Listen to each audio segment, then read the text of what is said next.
Financial Survival Network, helping you survive and thrive in the new economy. Go to CarrieLutz.com and sign up for 30 free micro trainings on financial survival. 1490 WGCH. This is Carrie Lutz, and you're listening to the Financial Survival Network, which is brought to you by Miles Franklin. They've been in business selling gold and silver for over 20 years, and I'm a customer because when you buy, they ship. For more information, find them on the web at milesfranklin.com or give them a call at 800-822-8080 and get a free quote.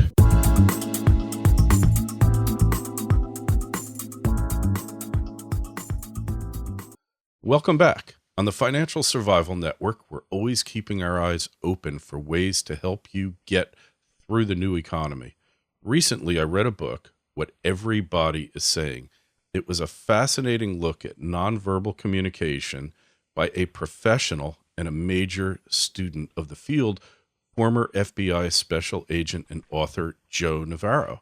Joe, welcome to the Financial Survival Network. Your career is really quite amazing. Well, thank you very much, and it's a pleasure to be here. And it was my honor to serve my country for 25 years. And serve you did. You worked in the FBI, training people how to use the skill of picking up on nonverbal communication, and you taught it.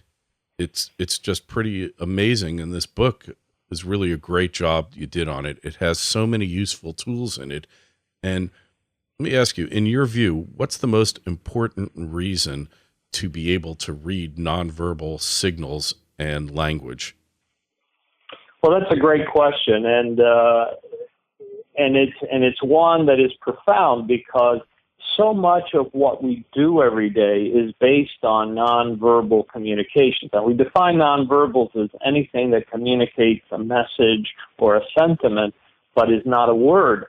So how we talk to people, how we shake hands with people, how we dress when we apply for a job, whether or not we wear a tie or an open shirt, the tone and manner of our discourse, and how our sentiments come across through our bodies really are all communicating messages. And so when we look at the totality of that, when we look at, the corner office, when we look at the nice new suit, when we look at the fancy car, and we realize all these things are transmitting information that influence how others perceive us.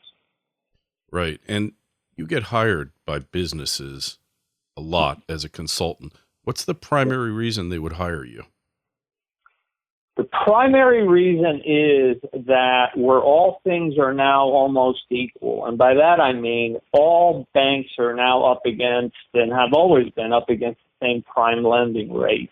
Cars basically all look the same because they're up against the laws of physics. What's left is this very soft area of science that deals with how humans interact, how we influence each other.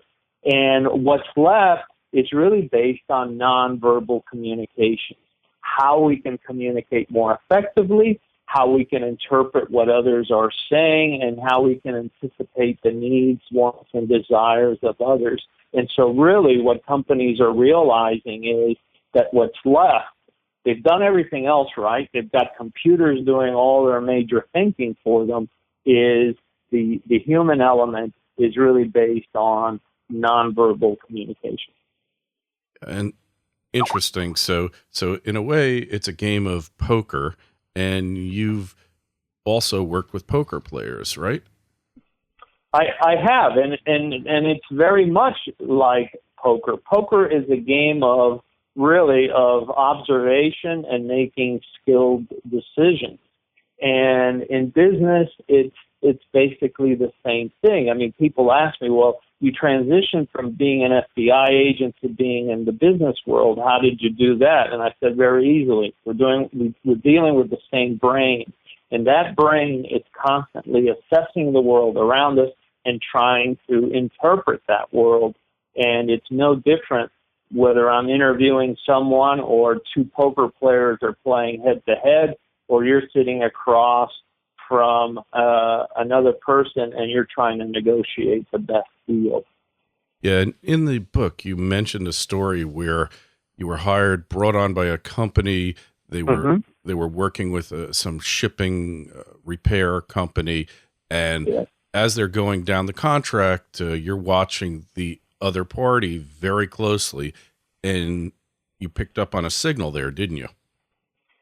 Yeah, that's very good recollection. In fact, it was in Europe. They brought me over, and I insisted that we review the contract out loud. As the parties are, the opposing counsel was reading the contract out loud, they came to a paragraph, and there was a little bit of a nose crinkle, and that's like the thing kind of face when we go, ew, I don't like that. But it was very brief, and I told the person that I was working for, you need to explore that paragraph. That paragraph, as it turns out, was worth almost $13 million to them, because we got them to deal with that issue right then and there, rather than take that back and delay this for a period of months. That same behavior you often see at the poker table when someone looks at their hole card and they don't like them, and that quick flash of that nose crinkle says, I don't like this. So it was a very subtle tell, and what it allowed us to do was explore what's the issue here as we're discussing this paragraph. Yeah, that's a really cool story, because the results, obviously you're probably on permanent retainer with that company, and for good reason, but you can apply that same skill if you're going to buy a house or if you're buying a used car. You watch that salesman, say, has it been hit?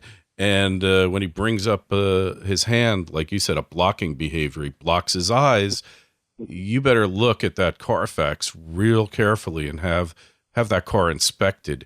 And, hey, has the house ever had termites? Is the roof leaking? And, they're cringing and turning away from you and using behaviors like that. These are things that can really save you a fortune and keep you out of awful situations that you wouldn't otherwise want to be involved in. So getting back to poker, though, because everybody's into it, World Series, World Poker Tour, what's the worst tell you've ever seen at a poker table? Actually, one that I just couldn't believe I was seeing it, and I wrote about it, so I can mention it here. We had a world-renowned 11 bracelet winner, Phil Hellmuth, was bluffing, and every time he bluffed, he would cross his arms in front of himself, grip his opposing arms, and then just hug himself. Almost in fear of being detected. And I pointed this out to him, and he said, I've been playing since I was about 17 or 18. He says, I've never seen this in myself. And I said, well, here's the video of you doing it. You've got to stop. Now, he stopped doing it, but that was probably the most egregious behavior I had ever seen of self-soothing, self-pacifying behavior. And of course, most of us don't really know what we look like when we're doing things. For instance, poker players, they don't know what their lips look like as they're playing, but we know that when we're under stress, our lips get smaller, blood is withdrawn, the surface area is not needed, the blood is withdrawn to the larger muscles. And so we don't realize, as I'm struggling with this hand, my lips have disappeared, but everybody else is picking up on myself. I just have a great story to tell, because I'm not anywhere near that level poker player. Actually, I'm pretty lousy, and I stick to the low limit tables when I do play, because I know it. But I had a full house, and, I was playing it. I thought I was playing it according to the book. And the guy looked at me and he folded, and I knew I had a tell, but I couldn't figure out what it was. Mhm. But I knew I had it because there was no reason for him to expect that I had this pat hand, and yet he knew it. He read me like a book, and I said, "Wow, I've got to tell.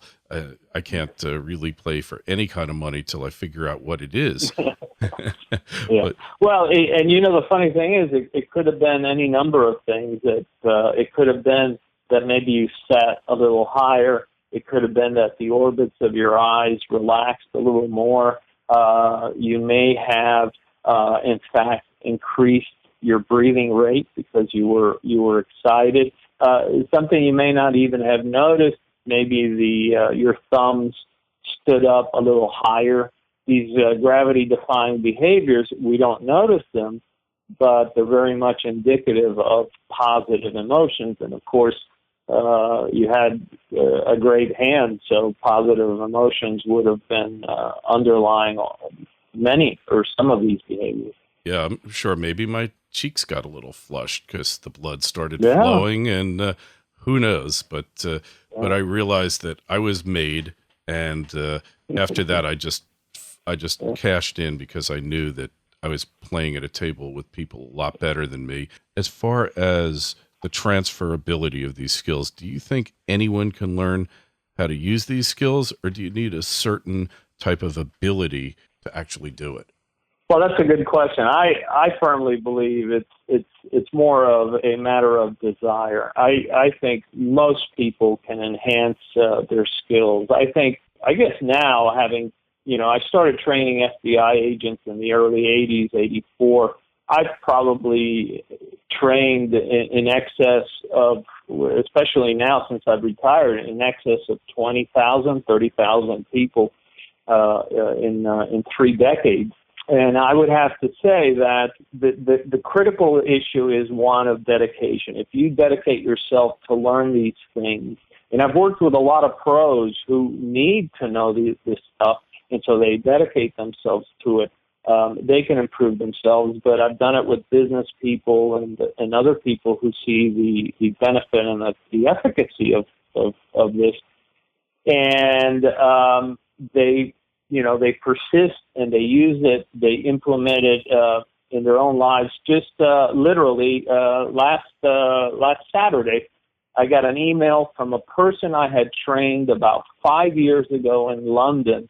He works in the hotel industry, and he was telling me that a behavior I had taught him about how to deal with circumstances when you're negotiating and so forth, of just standing up away from the table to change the dynamic, affected a deal that they had made. And he said, I put it to use, and it really worked. And I was sitting there thinking, well, it took you 5 years, but maybe he never had that opportunity. But it's one of these things that once you know what to look for and you begin to use it, and validate it, it becomes part of your life. And as I've told everyone, it will change your life, and it will change how people perceive you, because you realize how important all these little things are. Yeah, absolutely. And I've used it myself. I have to say, it's slow going to incorporate it because there is so much in the book. But one of the best ones that I liked is meeting somebody and checking out their smile.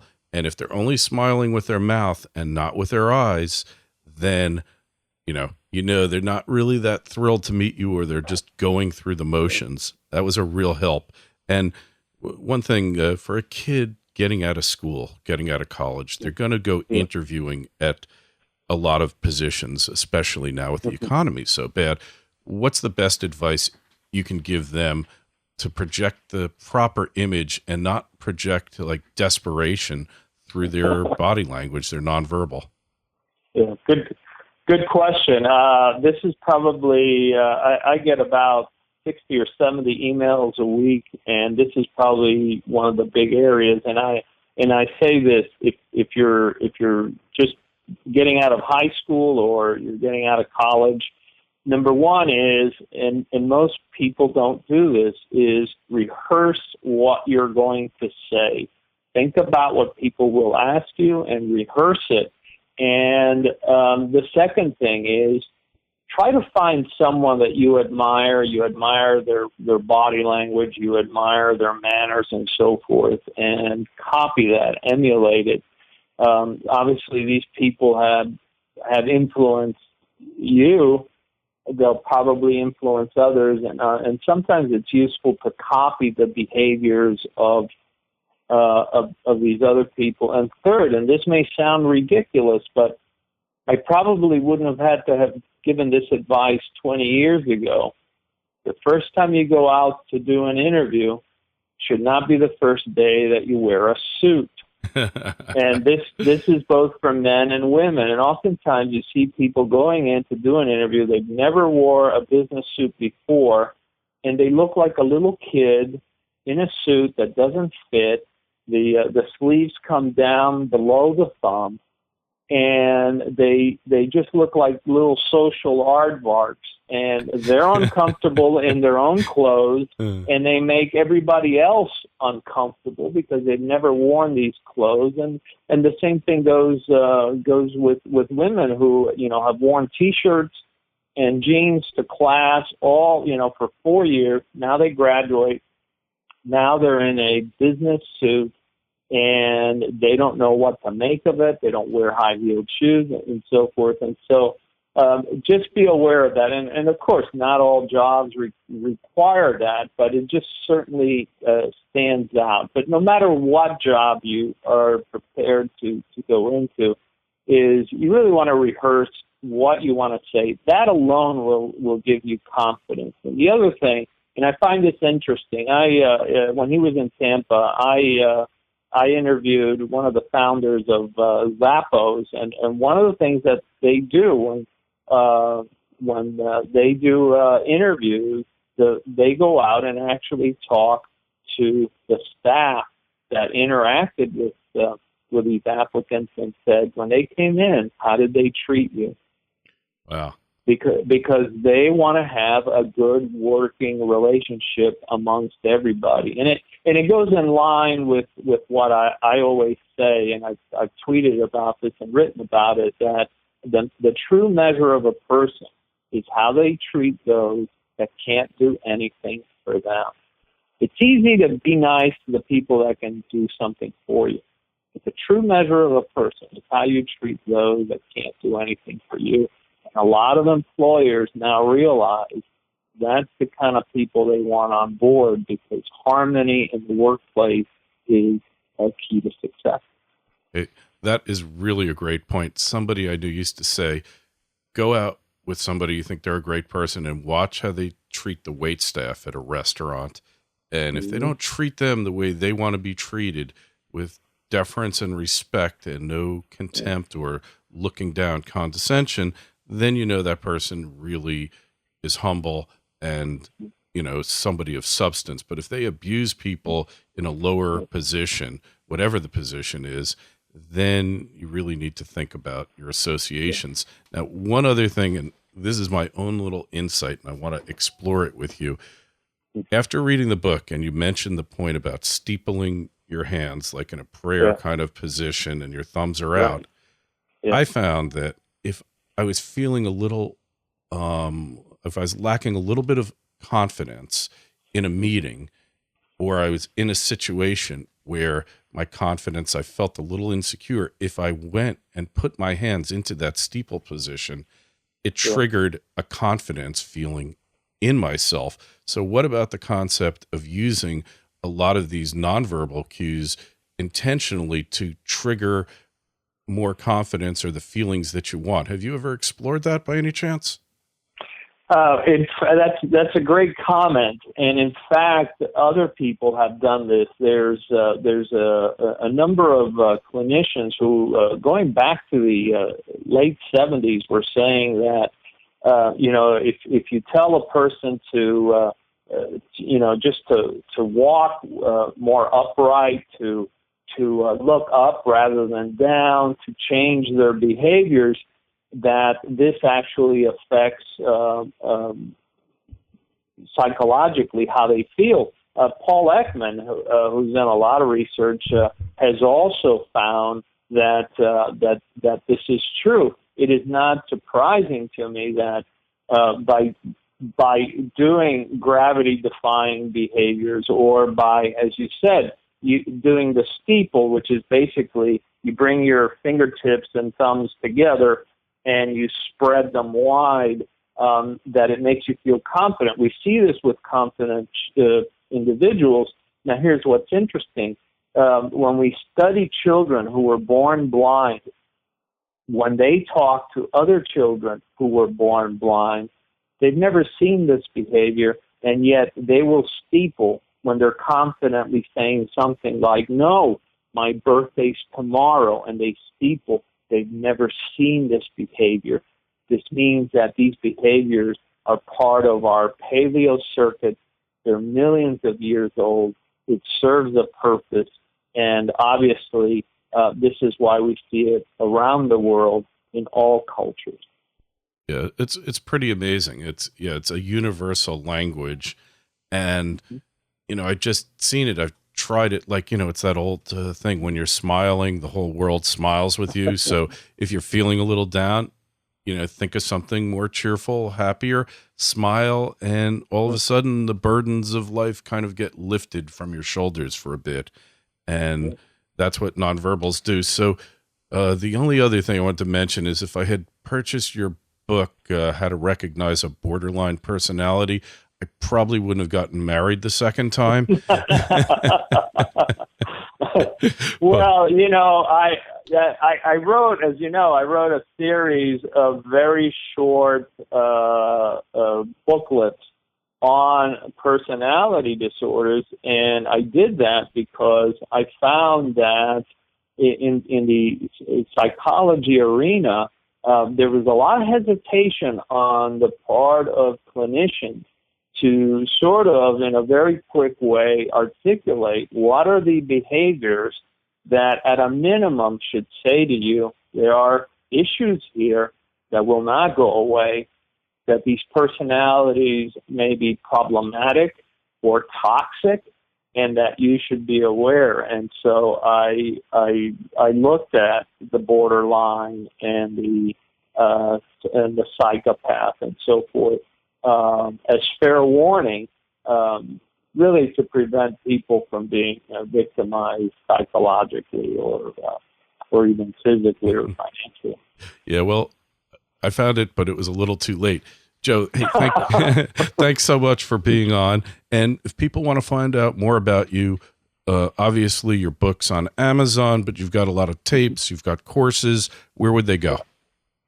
The easiest is just go to my website at joenavarro.net, and they can be guided there to publications. And if they write in and it's a hassle-free thing, they can also get my free bibliography, which has about 9 pages of what I think are some of the best articles and books on body language.